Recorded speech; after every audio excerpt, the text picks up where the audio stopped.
What exactly is the problem with this United defensive shape? Well, this phase of play is a microcosm of what went wrong for the Reds in the Europa League final. But let's dig into the tactics of both managers, as Spurs ended their infamous trophy drought with European silverware. Even before Spurs went ahead, the Reds were dominating possession, so let's take a look at them on the ball first. In the early exchanges, when United were looking to build up in their back three, Spurs' wider midfielders in the 4-2-3-1 sprang forward, looking to make it a man-to-man situation. And they successfully did that, but at the same time we saw the fascinating chess match that can occur when teams use contrasting formations.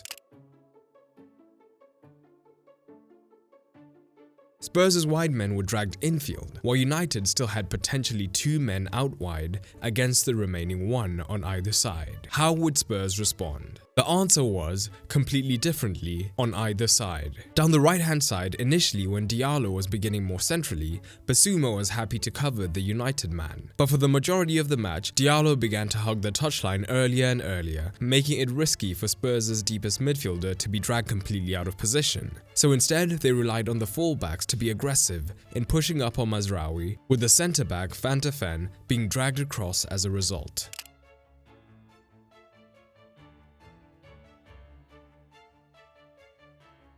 And even on the occasions where Richarlison was able to cover Mazraoui higher up the pitch in time in the first half, it still led to Diallo having isolation opportunities against Udogie. And this was a clear strategy from Amorim, as they looked to create these situations as often as they could in open play and from set pieces, with Diallo looking to hit the byline and get the cutback into the waiting men.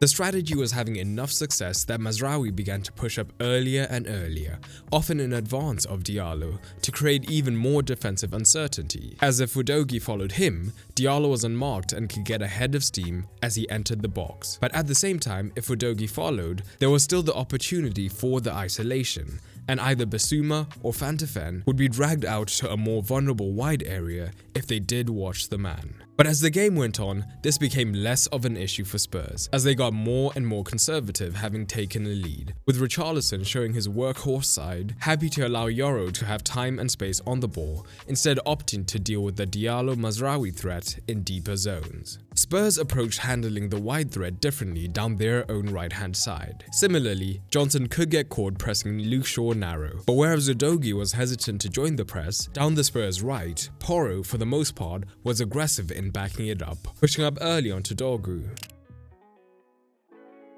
But rather than having Romero cover across, that responsibility was left to Betancourt for a couple of key reasons. Firstly, Mount's natural instinct is to drift infield towards the midfield, so it made sense for him to cover him. Secondly, even when Mount did stay wide, despite showing potential in flashes, for the most part, he had neither the pace nor the trickery to get away from a midfielder, unlike Diallo on the far side, so Betancourt had the ability to cover him. In fact, this is part of the reason Garnacho, a direct runner, was such a stark contrast. With the lead, Porro was beginning to defend deeper in earlier situations, expecting Johnson to cover the wing-back higher up. However, for the most part, the Welshman could still be drawn central onto Shaw, so Dorgu tended to attack the half space, making it harder for Betancourt to assist Porro. That, paired with Garnacho's natural directness, meant that the Argentine was consistently wreaking havoc down the left-hand side. And that's before adding the threat of the wing-back, who was now starting higher up the pitch and able to overlap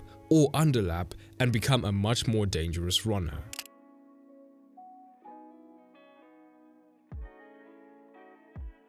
But the attack distribution begins to tell an interesting tale. United struggled to play through the centre, but at the same time, they looked at their most dangerous when they did attack through the middle in a couple of different ways. So first, why did United struggle to play through the middle? Part of that credit goes to Postecoglou's setup, with the 4-2-3-1 being narrow for most of the match, making them much more compact. But the United midfield shape helped Spurs' cause, as Casemiro and Fernandes tended to stagger, meaning that they built with a 3-1 shape that has caused them issues at times this season. And Pape Sarr was assigned to immediately apply pressure on the deepest man as soon as they got on the ball, making progression impossible at times.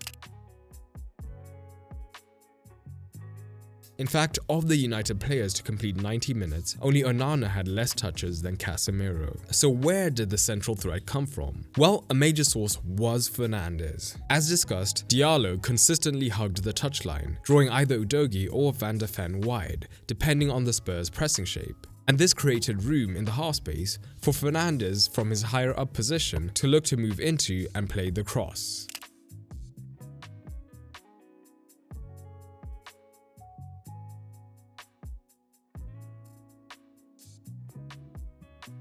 But Xerxes also threatened to change the game when he came on. The Spurs midfield was often pressing in a fairly man-to-man manner higher up the pitch, creating room between the defensive line and the midfield line. And where Højlund was more likely to run in behind on every occasion, Xerxes would drop into the room between the lines centrally, creating room for runners beyond.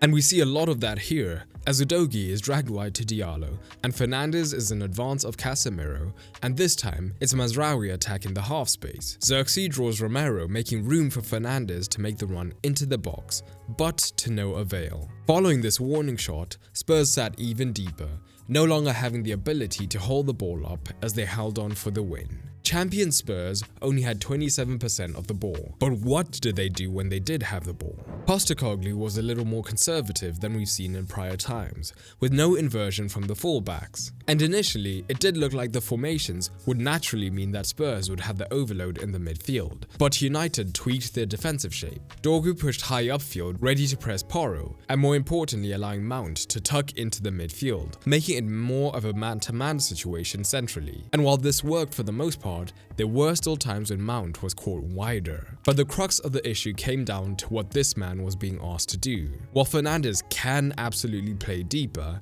it is not his preferred role, and there were times where his more offensive, all-action approach took over. This primarily showed when he was aggressive, pressing in moments when he should have been more conservative, meaning that Casemiro would be left isolated on an island in the midfield, giving the opportunity for a Spurs midfielder running beyond to get onto the ball, or opening up passing lanes into the forwards like we see in this scenario. But for the most part, Spurs decided to hold on to what they had once they were ahead. But the thing they did do effectively throughout the match was ensure that whenever the ball went wide, they had plenty of men attacking the box, with Sarr and the forward always being joined by the far side winger in attacking the box. And this, of course, is what led to the goal. Silverware at last for Spurs. But given this result, I'm curious. What do you rate United and Spurs' seasons out of 10? Drop it down in the comments below. And with this season at a close, now is the perfect time to up your tactical knowledge if you have always wanted to get into tactical analysis. And the best way to do this is through Tactical Mastery, my tactical analysis program designed to teach you everything I know about tactics from the basics all the way to advanced concepts in the same simple style you know from the channel. Now is the best time to join with the upcoming group analysis sessions, where all members will get the chance to analyze matches simultaneously during the off-season, allowing for group feedback from a community of analysts to allow you to level up even quicker. If that sounds like something interesting to you, check out Tactical Mastery through the top link in the description.